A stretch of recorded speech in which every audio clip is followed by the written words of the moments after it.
Hi, our guest today is Tom Merolli. Tom is running for state senate in the Milford area. I know you'll give me the right district name. Western Norfolk District. Thanks. Welcome, Tom. Thanks for having me. Okay. Now, Tom, I've known you for a long time because you grew up with my son, Mike. But for the folks that don't know you, tell us a little bit about your background. Sure. Well, from Mendon, born and raised, lived there my whole life. Currently the Economic Development Chair and Assistant Treasurer for the town, longtime Democratic Town Committee Chair. Eagle Scout. Eagle Scout. Which is how I know you best. Yeah, Eagle Scout, proud Eagle Scout, Yep. I will add. I've grown up in this area my whole life. Went to Catholic school for 9 years at Our Lady of the Valley in Uxbridge. Went to Nipmuc for high school, Westfield State College for college. So I'm a Massachusetts guy. Okay. Through and through. Why are you running for state senate? I'm running for state senate because I've come to realize that this area of the state is neglected in several ways on several different issues. I started to realize this really a few years ago when Mendon was faced with an override regarding its school budget.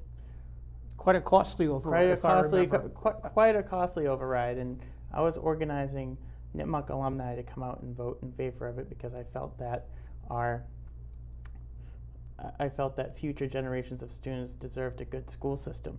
But throughout that process, through talking to people, I realized that something bigger was at stake here.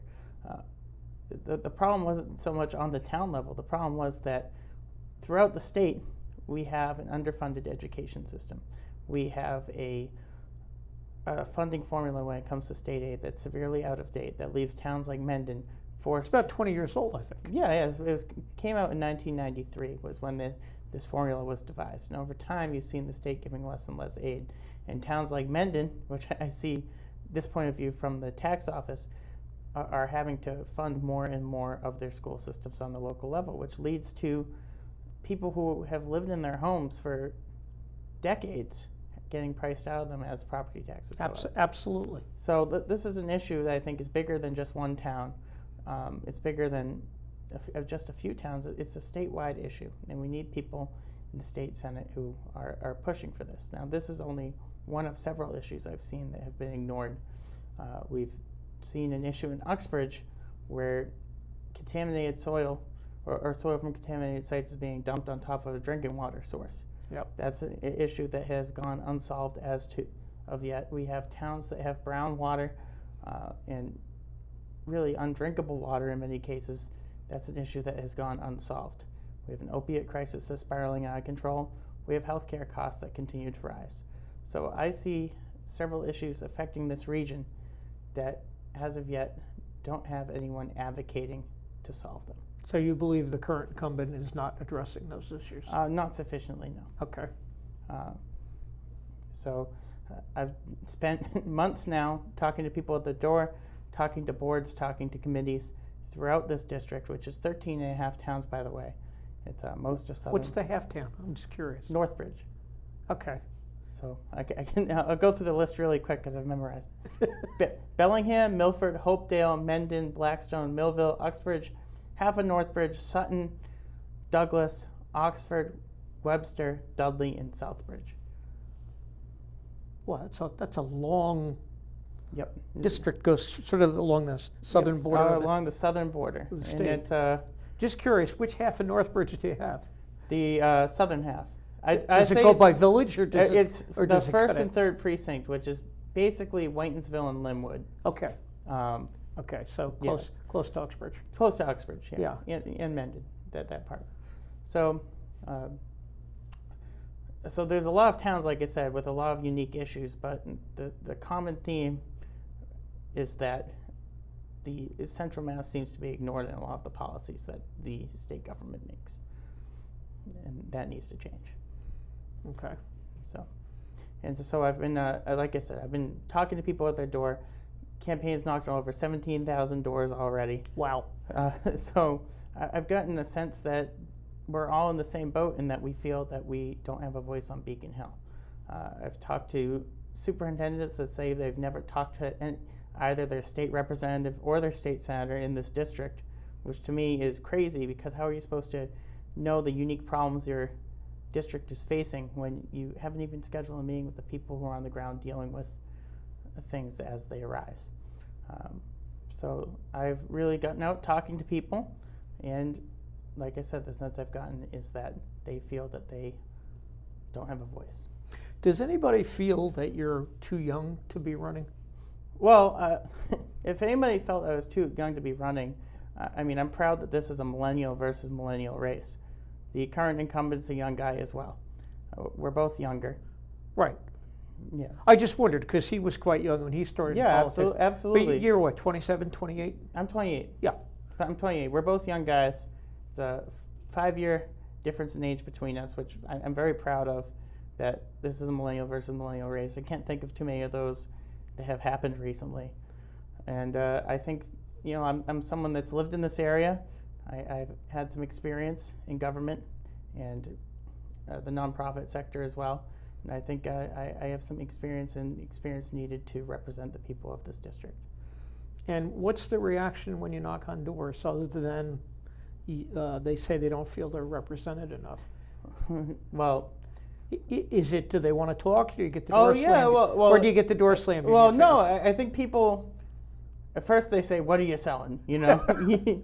Yeah. What are you selling? And then they say, oh yeah, we've had our door knocked on by a lot of different politicians. And then they say, oh, you're actually the candidate. And then they want to talk. Because really, how often is it that someone who's possibly going to be representing you actually seeks you out?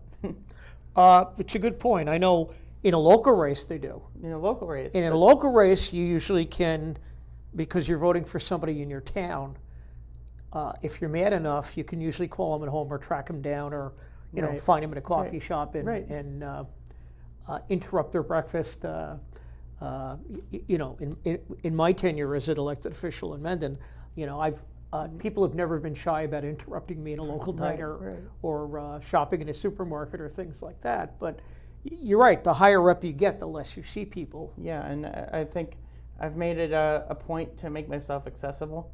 I give out my cell phone number to everyone, and I tell them that's my cell phone number. And people sometimes are in disbelief, like, no way. And I tell them, yeah, that's my cell phone number. I think I want to be accessible, because I think that's important. How are you supposed to represent people if they aren't able to reach you? Okay. So that's one thing I do for sure. One of the knocks on millennials is they don't vote. Mm-hmm. Obviously, you're putting the lie to that by being an active candidate and getting involved. Not just vote, that they're not involved in politics. Do you see a lot of support from people your age? Oh, absolutely. In this race? Well, I'll tell you, my very first event was here in Milford back in January at Craft Roots Brewery.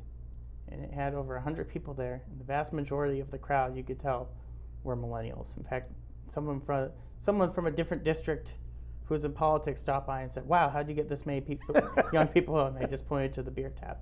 But well, Craft Roots is a great place to hold a fundraiser. it is a great place. But yeah, I'm not plugging it, by the way, because virtually every candidate in the Milford area has had an event there this calendar year. Yep. And it's been packed. Yeah, it's been packed, and it's a great place for sure. But the thing is, I think millennials at this point are looking at the fact that the future's in flux in a lot of cases. They hear what's going on nationally, they see what's going on nationally on their TV screens every day. And well, personally, I think you guys got the short end of the stick, to tell you the truth. Mm-hmm. You guys in the generation right above you, I mean, you got sold the promise of go to college, you get a good job. Yep. The guys right before you graduated in the recession. You guys come out saddled with debt, and not all the jobs are there. Right. And because you're paying off college debt, Your buying power for a house or a car is reduced, which hurts the economy long term. And, you know, there's a lot of issues hanging there right absolutely. now. And I'm happy you brought that up, because that brings me to... Well, I'm honest enough to say it, because I think my generation was the last one. We were the ones who started job hopping because the lifelong jobs were going out the window. Right.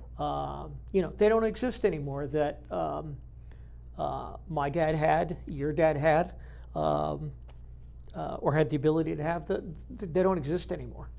The idea that you can, you know, get out of college or get out of high school and work in the same place to retire, and there's no pensions anymore because they're all gone. So it's all save yourself, and they want to do away with Social Security by the time you get it. So I have a strong feeling for it, and obviously because my kids are millennials. Yeah, right. Of, you know, what's going to be left for them. But I'm sorry, you were saying it brings up other issues. Well, no. So exactly the thing you were talking about, people can't get into lifelong careers anymore.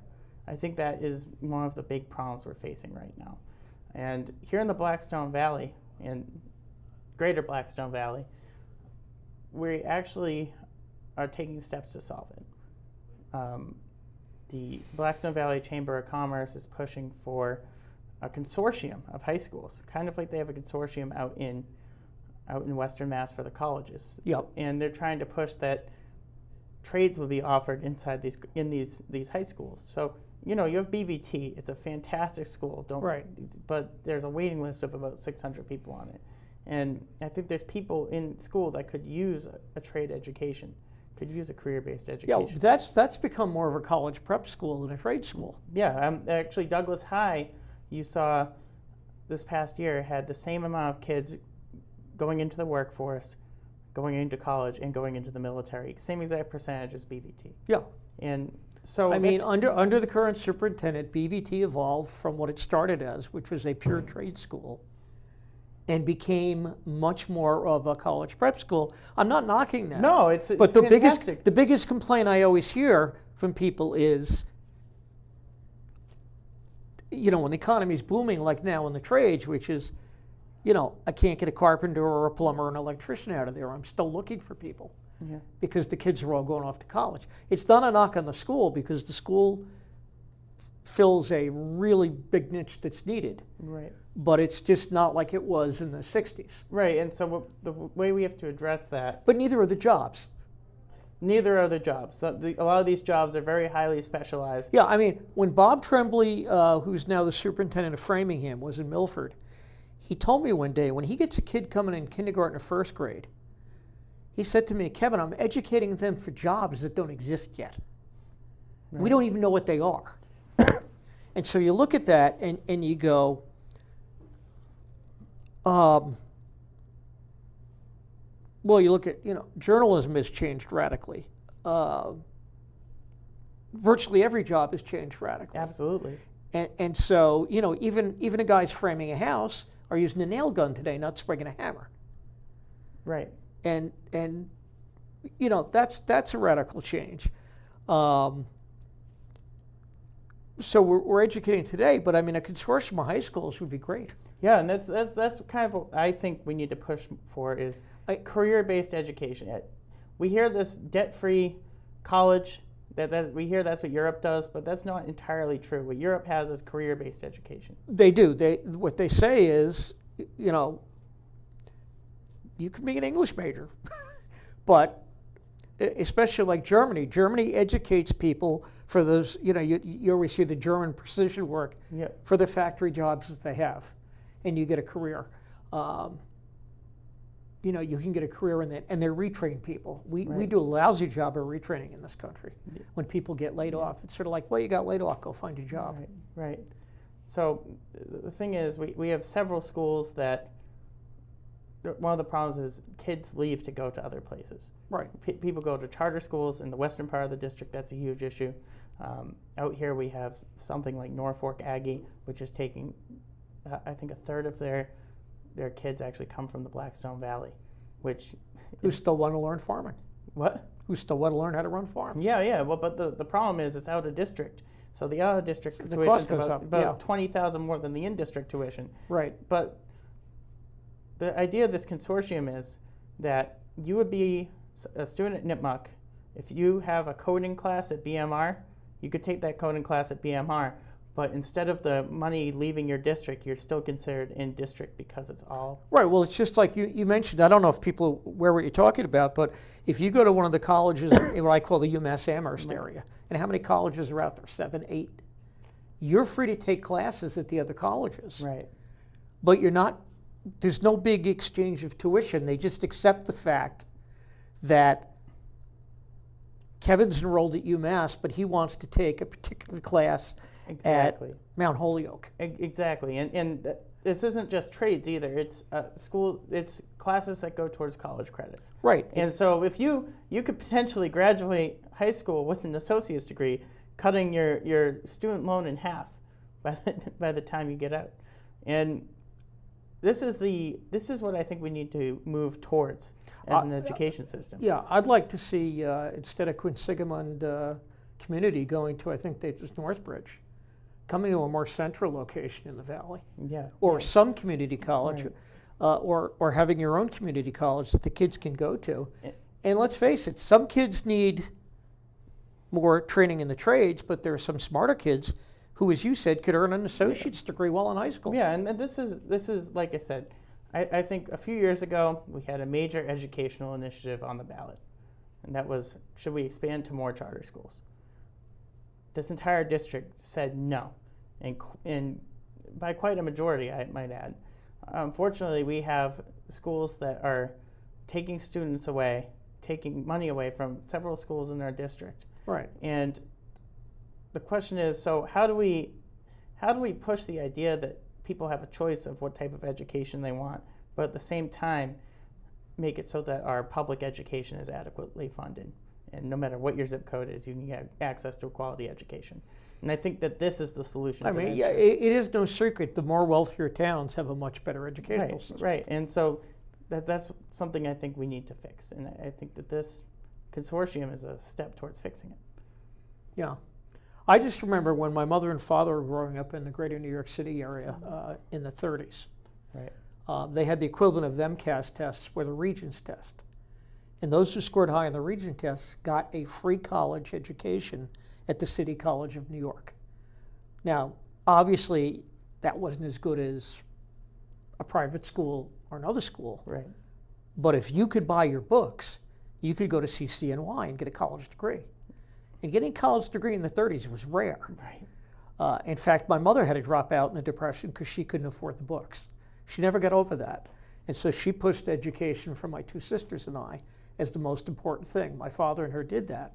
And, it paid off. But you're right. I mean, why is it that because you went to Nipmuc and somebody else went, I don't want to pick another town, but another town in the district, you might have gotten a better education than them. It should be the same education. Right. It should be the same opportunity. The same opportunity. And the thing is, there's far too often when there's a struggling school, there's a flight away from it, right? Yes. And suddenly until it's well known that until Uxbridge built a new high school, a lot of Uxbridge people choiced out to schools in the area. Right. And quite honestly, the Mendon Upton district benefited very heavily from that. And the thing is, all those resources leave a school that's trying to Right. pick itself up, and it's a problem. And like I said, I see this consortium idea as a way to correct a lot of those issues. What do you need to make that happen? Well, we need the state to prioritize it. Okay. I mean, this is something I see as the future of education. Unfortunately, this administration has been more pushing charter schools, and you can tell where the grants for education have been going. A lot of them have been going to semi-private charter schools, when this is something in our own backyard that hasn't been prioritized. And unfortunately, I think the current incumbent is someone who's more on the charter school wagon. Okay. What are the other things you'd like people to know about you? We've got about 10 minutes left in the show, so Yeah. this is your opportunity. We don't ask hard questions when we have the Yeah. candidates on, because we really try to get you to talk to the people about your candidacy. Sure. There are other forums for debating your opponent. that'll be coming down the road that'll be televised. And so, and covered in the print media. So this is more of a chance for you to get out and just talk to people about, what you'd like to do if elected. Yeah, so I talked about education for most of this program, so that one we've already talked about. As far as the environment goes, there's several loopholes that I think need to be closed in regards to dumping soil. That happened in Uxbridge, for example. The reason it was allowed to happen was because soil importation is considered something different than soil dumping. Right. And so that's a loophole I think that needs to close. We need to make sure that these projects are kept away from drinking water sources. We need to make sure these projects have to have a lining, among other things. I think that we need to look at all the laws on the books because unfortunately southern central Mass has become sort of a dumping ground in many cases for projects around the state, and that needs to be better regulated. Okay. So that's a huge issue of mine. I've actually been endorsed by the Environmental League of Massachusetts because that's good. Because I've been talking about this so much, and my plans are something they're in agreement with. Clean water. It's not just about enforcing regulations. It's about upgrading our water systems as a whole. Now I know you're on Mendon's Water Board.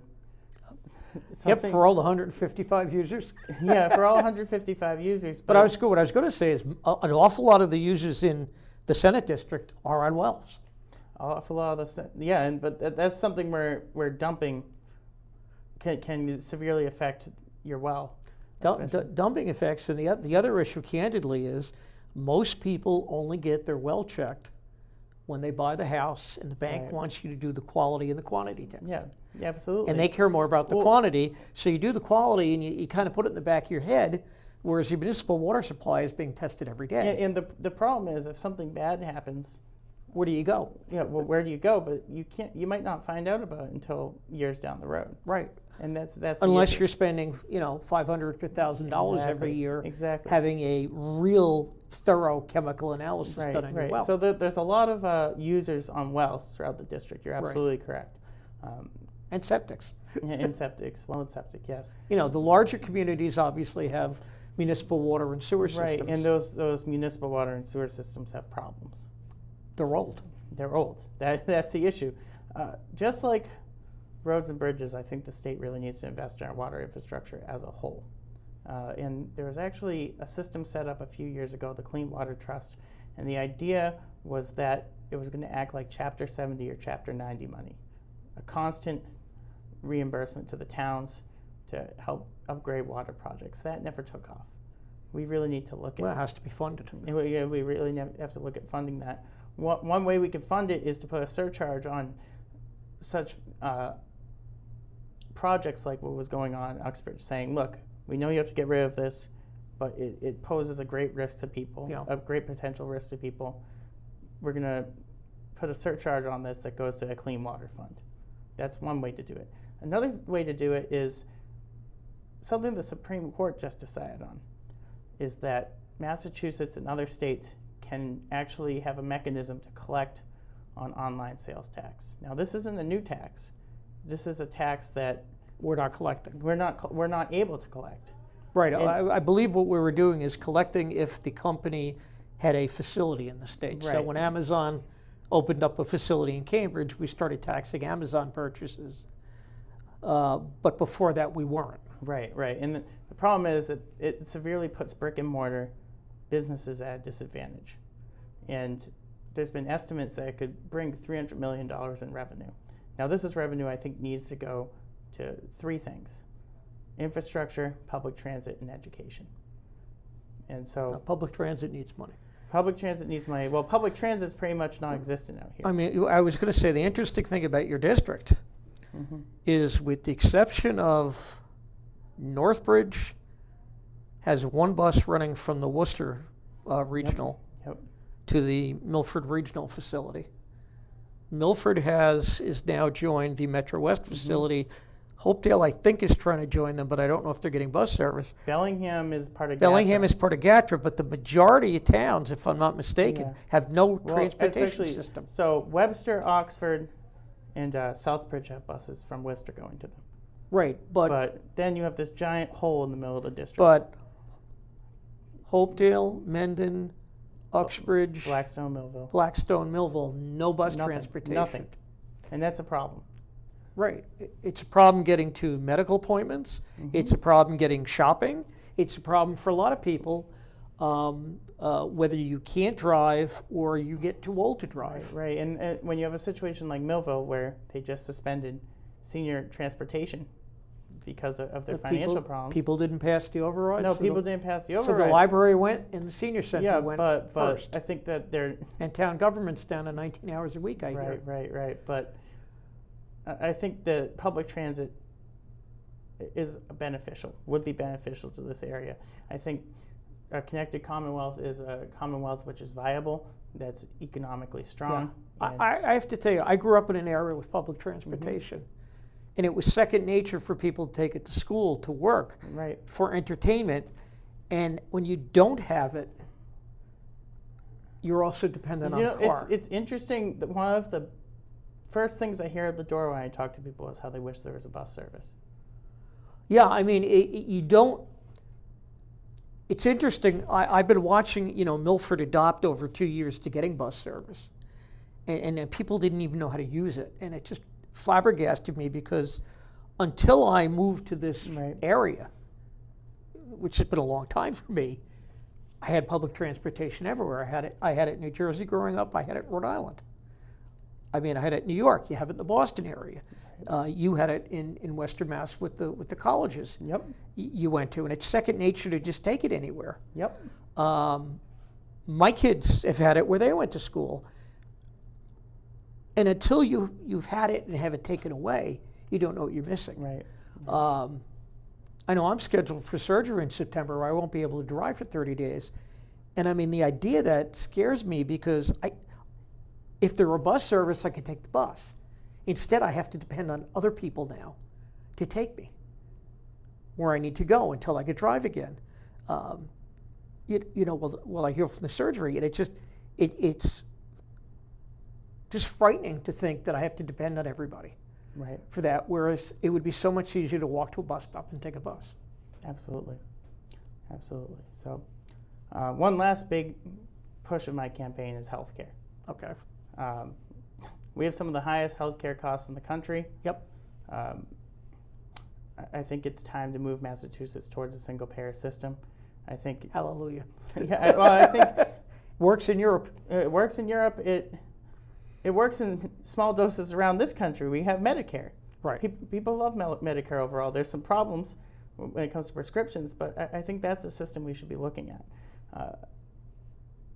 You go to Milford Hospital, you look at how many people have to wait until a medical issue gets bad and they have to go to the ER to get it solved.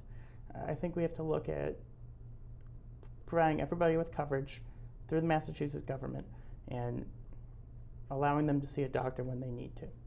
And that's something I feel strongly about. That sounds good. Now, because we talk so much on other issues, unfortunately, we're out of time. Tom, last words for people? I would say, look, I'm a lifelong resident of this area. Yep. I'm someone that has a lot of ideas about how we can improve life in this district. I hope you'll keep me in mind because unfortunately I've talked to so many people who just feel that this can't go on the way it is. Okay. And I would like to give you another option. So I hope you'll keep me in mind. Feel free to reach out anytime. My phone number is 508-498-6533.